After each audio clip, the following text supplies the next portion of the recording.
फिर मैं कहने जा रहा हूँ, जरा ध्यान से, क्योंकि बहुत सारे आज एक मेरे सामने दृष्टांत आया, जौनपुर के एक सज्जन आए थे, तो जो हमने आपको यहाँ दृश्य अवलोकन उस दिन कराया था मंगल का कारक ग्रह और शुक्र का सन्निवेश, उसी प्रकार का रिपोर्ट वहाँ पर आया, समझ गए। तो हम एक बार फिर आपसे प्रारंभ कहते हैं, जो क्यों संतान कारक जो है, देखिए अब यहाँ से थोड़ा फिर कोई कर रहा है गप अंदर, कौन है रे, उनको कहो आए, समझ नहीं आ रहा है क्या? थोड़ा शांति। अब आप देखिए, प्रायः हमने आपसे कहा जो ये इच्छा स्थान है, इच्छा स्थान, ये तर्क स्थान है। अब यहाँ से क्रिया हमारा प्रारंभ होता है, इच्छा के बाद तर्क, तर्क के बाद मध्य मंगल पितृकारक। ये खूब ध्यान से देखिए आप लोग, आज आपको थोड़ा नवीन कार्य को हम दिखलाने जा रहे हैं। इच्छा तर्क के बाद हमारा ये पितृकारक स्थान है मध्य मंगल। इस आयु स्थान को ही हम पिता कारक भी मानते हैं, ये तो मालूम है आपको, ये पितृकारक स्थान भी यही है। अब देखिए, इस स्थान पर हमारा संतान कारक है, तो ये तो हमने बार बार आपको बताया, जो कि जो बच्चे हमारे नुकसान करते हैं उनके ऊपर ऐसा क्रास भी लगा होता है, या छोटी छोटी रेखाएं होती है, अब उसका कोई भेद नहीं है। अब बार बार एक चीज़ नहीं बतलाते, जो कोई भी जातक या जाति का संतान विलम्ब क्यों चाहता है, ये रोज रोज कहना ठीक नहीं है। ये वो अपने अपने उनके नियम के अनुकूल है, परिस्थिति के अनुकूल है, जो संतान की इच्छा उनकी विलम्ब से क्यों हो रही है, या किस कारण से वो संतान उनका जन्म नहीं ले रहा है, उसके बारे में भी हमने आपको बतलाया है। भिन्न भिन्न प्रकार के औषधीय गुण या उस प्रजाति के विघ्न कारक, जिसको हम अवरोध कारक मानते हैं।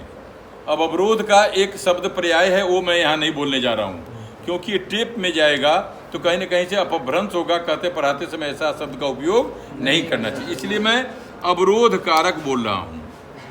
यह कारक अवरोध का भी कारक है, क्योंकि जातक जब बहुत तार्किक होता है ना, तो उसका बुद्धि कमजोर हो जाता है। ये आज आपको मैं बताता हूँ, जिस जातक के मन में भ्रम आ जाए, मैं जो विचार करता हूँ वही सही है, दूसरे के विचार सही नहीं है, तो उसका मनोबल कमजोर होने लग जाएगा। और जब मनोबल कमजोर होता है तो वह तरह तरह के भिन्न भिन्न अवरोधक कार्य प्रारंभ करता है। आपसे पूछेगा, उनसे पूछेगा, नहीं ऐसा कर लो, ऐसा कर, तो उस कारक में यह कारक ग्रह कमजोर होता है। लेकिन शुक्र और मंगल अपना कार्य करना बंद नहीं करता। हमने आपसे उस दिन चित्र बनाया था, यह मंगल शुक्र के अवरोध को पैदा करता है, ऐसे और ऐसे हमने बनाया था, ठीक है ना। एक तो ये जन्म कारक स्थान है, ये अवरोध कारक स्थान है। ये आप लोग खूब ध्यान रखिएगा। ये देखिए, यहीं से प्रमुख कार्य प्रारंभ होता है। यह जो मंगल विघ्न करता है, मंगल भी औषधीय कारक माना गया और शुक्र भी औषधीय कारक माना गया है।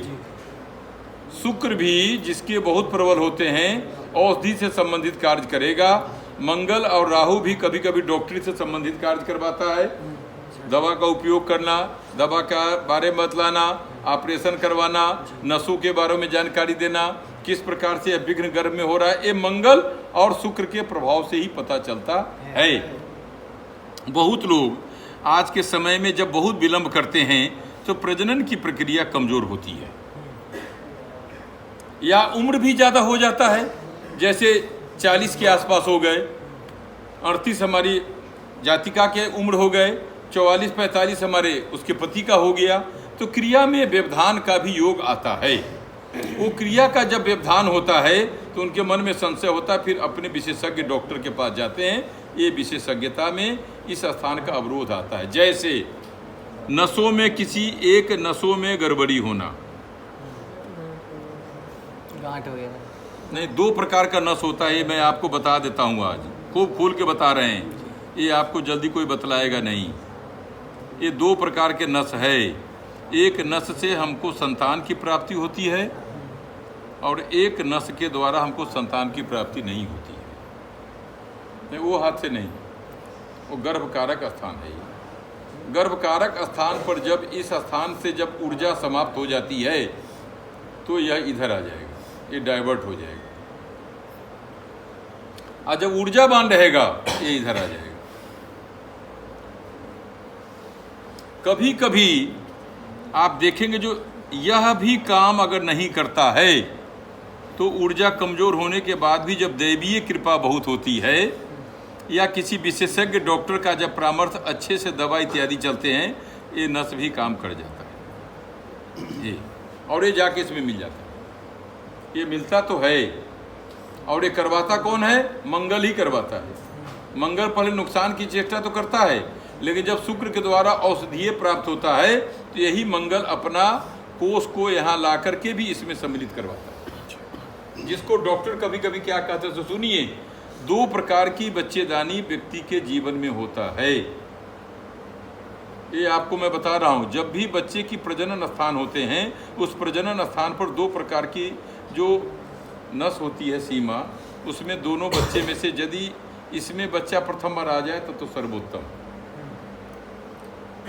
यदि यहाँ पर आकर के रुक रहा है तो डॉक्टर फिर भ्रमित होता है जो कि इस बच्चे का सुरक्षा हम कैसे करें। कभी कभी जैसे कि वो ट्यूब के द्वारा जो बच्चे पैदा होते हैं तो एक ट्यूब में बच्चा जाने के बाद भी प्रजनन नहीं होता, क्योंकि उसमें दोनों नस को काम करना पड़ता है।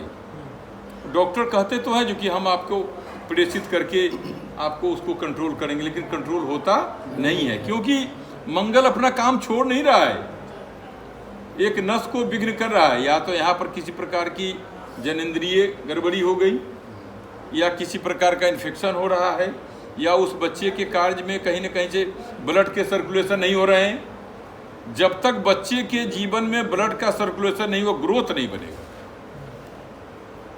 जी। इसलिए प्रथम महीने में ही जब बच्चे के लिए, जब कोई भी माता जब डॉक्टर के यहाँ जाती कहता अल्ट्रासाउंड कराइए, और वो बच्चे का अल्ट्रासाउंड होकर के पता चलता है जो बच्चे के जो भी भूभाग छोटा सा बना है उसमें ब्लड का सर्कुलेशन हो रहा है कि नहीं। यदि थोड़ा बहुत दिक्कत होती तो इसके द्वारा भी यह जाकर के ब्लड सर्कुलेशन वहां जाता है।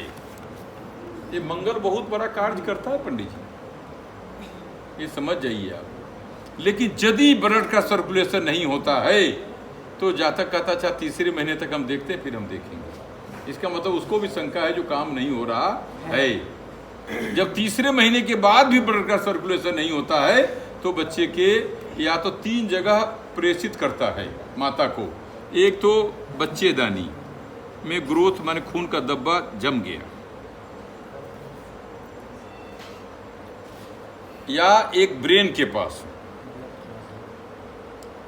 यहाँ भी खून का धब्बा कभी कभी ग्रोथ को नहीं होने देता, समझ रहे हैं।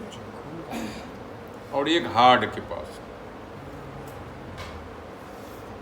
ये बच्चे का 3 ग्रोथ है। एक तो जहाँ से बच्चे की प्रक्रिया प्रारंभ हुई वहाँ, एक मस्तिष्क और एक हार्ट के पास। ये 3 जगह यदि ग्रोथ नहीं होगा तो डॉक्टर कहता है इसको बाहर किया।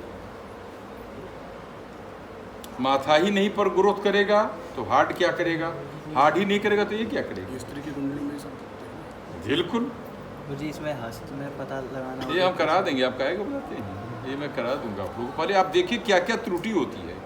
या कभी कभी बच्चे के माने बच्चेदानी के पास एक भाग ठीक है, दूसरे भाग के पास थोड़ी सी गांठ हो जाती है। डॉक्टर को डर होता है, क्योंकि जब उसको स्वरूप से ब्लड का सर्कुलेशन नहीं मिलेगा तो बच्चा कमजोर पैदा होगा। उसको दोनों तरफ से जाना चाहिए। जब तक दोनों सर्कुलेशन सही नहीं होगा मंगल अपना कहीं ना कहीं कमजोरी पैदा करेगा। लेकिन अगर थोड़ा बहुत अगर त्रुटि होती है तो डॉक्टर खान पान, मेडिसिन के द्वारा, रहन सहन के द्वारा उसको करके इसको बलिष्ठ प्रदान करते हैं। यहाँ से ग्रोथ बनना प्रारंभ होगा। लेकिन प्रमुख ग्रोथ यहाँ धब्बा नहीं होना चाहिए ब्लड का। बहुत सारे जातिकाओं के बच्चेदानी के मुख्य द्वार पर ही ब्लड का धब्बा होता है। या तो 1-2 महीने के बाद ब्लड का सर्कुलेशन होकर बच्चा खराब हो गया, 2 महीने के बाद उसको फिर मंथली हो जाएगी, बच्चा खराब हो गया, या बच्चा थोड़ा ऊपर आने के बाद भी ग्रोथ न हो करके वह एक मांस का टुकड़ा जैसे रह जाता है। ये आप समझ जाइए। ये बहुत रहस्यमयी सत्ता है। और इस मंगल को सेटिस्फेक्शन के लिए अब आइए, अब उसका कहाँ न कहाँ से ये जो तार्किक स्थान से था यह पितरों का होते हुए राहु तक आया। उस दिन मैंने आपको बताया है, और राहु स्थान से मस्तिष्क पर इसका पूरा प्रभाव यहाँ चल रहा है। आप एक पर चलेंगे तो गड़बड़ाएगा, इसका पूरा रेखांकित चल रहा है। हमने जो मस्तिष्क के बारे में आपसे कहा मस्तिष्क है, ये मस्तिष्क है, यही मस्तिष्क है।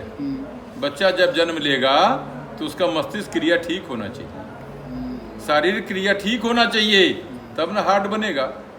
आत्म कारक भाव, पितरों का कारक भाव। लेकिन ये क्या किया, अपने तर्क उतर्क के कारण मंगल आकर के राहु से इसको, मंगल राहु एक साथ होता तो क्या होता है, अंगारक दोष, इसको छिन्न भिन्न कर। ये बहुत गूढ़ शब्द मैं आज आपको बता रहा हूँ, क्षमा करिएगा हमको। नहीं, क्योंकि ये हम ये नहीं कहना चाहते, पुस्तकों में नहीं है। आप किसी भी धर्मशास्त्र या पुस्तकों में जाएंगे इस प्रकार की रेखांकित आपको नहीं मिलेगी।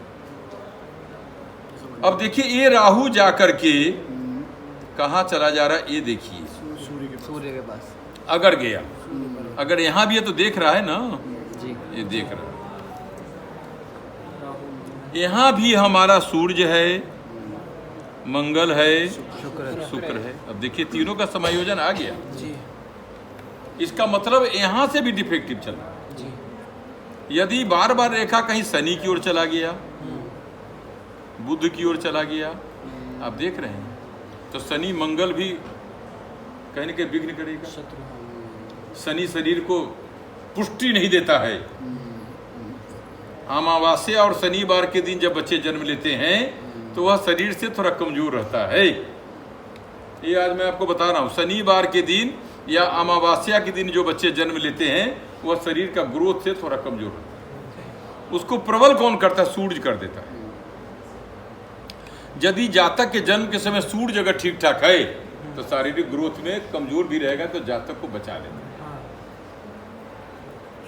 ये आप लोगों को मालूम होगा जी। सूर्य यदि उसका सटीक है तो कहीं न कहीं से जातक के तमाम विघ्न होने के बाद भी सूर्य उसको ग्रोथ में बचा लेगा। ये बहुत मैंने हमको जहाँ तक आता हमने आज आपको दृष्टांत रूप में बतलाया है। इसलिए जातक को क्या कहता है डॉक्टर मालूम है, बच्चे जन्म लेने के बाद तुरंत उसको बिजली के उपकरण में बच्चे को रख दिया जाता है। बच्चा जन्म लेता शीशा बंद करता, कहता पहले इसको बिजली का सेक दो, वो सूर्य कारक है जी। यही कारण है, पहले बच्चे पैदा होते थे तो उनको पहले अभी आप आइए, अभी मैं आज आपको भद्रम कर रहा हूँ। तो सूर्य की रोशनी उस समय बच्चे को इसलिए नहीं लेके जाता क्योंकि आजकल के बच्चे संतुष्ट या उतने हिट-फुट नहीं होते, कहाँ बच्चे को कहीं बाहर का इन्फेक्शन न लग जाए, डॉक्टर जलाता है इसको करो। पहले की माता पिता क्या करते थे, जिस स्थान पर बच्चे जन्म लेते थे वहाँ गाय का गोहरी जला करके उसका धुआं दिया जाता था उसके कमरे में। हाँ, तो हम जो कर वही है, ताकि उसके गर्मी से बच्चे के अंदर में जो उस प्रकार का जीवाणु कमजोर होगा वह अग्नि तत्व से ठीक हो जाए। सूर्य भी अग्नि तत्व है, मंगल भी अग्नि तत्व है, लेकिन मंगल को कमजोर करके सूर्य उसके ऊपर प्रभावी होता है। फिर जब बच्चा बड़ा होता है तो डॉक्टर कहता है इसको 5-10 मिनट आप धूप गोद में लेकर के धूप लगाइए, ताकि इसका ग्रोथ जो कमजोर है, शनि की तरफ या तो रेखा चला गया या शनि मंगल मिल करके इसके जो ग्रोथ या ब्लड को कम किया, तो सूर्य ब्लड को भी देता है। तो उस कारक ग्रह के द्वारा इस बच्चे का जन्मकार हुआ। ये इतने दूर का, ये इतना बड़ा कार्य कारण भाव है। पूरी कहानी चल रही है, पूरी कहानी चल रही है। अब राहु क्या करेगा, ये देखिए, ये राहु स्थान है। राहु मंगल के साथ मिलकर के इसको व्यवधान किया, लेकिन व्यवधान करने के बाद भी सूर्य प्रभाव से सूर्य के सामने शुक्र भी थोड़ा डाउन हुआ, मंगल भी डाउन हो गया, क्योंकि सूर्य का स्थान है। शुक्र का स्थान होता, यदि यहाँ से होता तो शुक्र प्रभाव हो जाता, लेकिन सूर्य के प्रभाव में ये मंगल और शुक्र दोनों कमजोर हो गए, बच्चा जन्म ले लिया। गुरुजी, तो इसका मतलब सूर्य राहु के प्रभाव को खत्म करता है? बिल्कुल, सूर्य राहु को कुछ नहीं समझता। भागो, ये सब क्या ग्रहण योग बता रखे हैं सर? ऐसा तो कुछ ब्राह्मणों को कमाने माने दीजिए, थोड़ा देर छाया कारक होता है तो सूर्य भी ग्रसित हो जाता है, लेकिन फिर वो अभ्युदय होता है। तो सूर्य राहु को कमजोर किया, अग्निकारक योग को कमजोर कर दिया, बच्चा ग्रोथ में आकर के यहाँ आया और ठीक ठाक जन्म दिया। जहां एक कमजोर है वहां ये तीनों प्रभावी हो गए, मस्तिष्क भाव, हार्ट भाव और ये तीनों कमजोर होकर बच्चा एक मांस के रूप में लेकर के जन्म नहीं ले पाया, उसको गर्भबंधन दोष कहते हैं। यही है गर्भबंधन दोष। वह गर्भबंधन दोष आपके द्वारा ही पैदा किया गया। आपने तरह तरह के भिन्न भिन्न के आयोजन जो किए, अवरोध कारक दवा, अवरोध कारक कार्य जो किए, उसी के द्वारा यह गर्भबंधन दोष हुआ, जो यहाँ पर एक गांठ के रूप में, इन्फेक्शन के रूप में या वीर्ज कारक रूप में जो बच्चा जन्म नहीं ले रहा है, वह संतुष्टि नहीं देने के कारक ग्रह में आप हैं। क्यों? आपका इच्छा तर्क था। पहले धन जमा करो। अब आइए, कितना समय हो गया पंडित जी? 15 मिनट हो गया। आज इतना ही।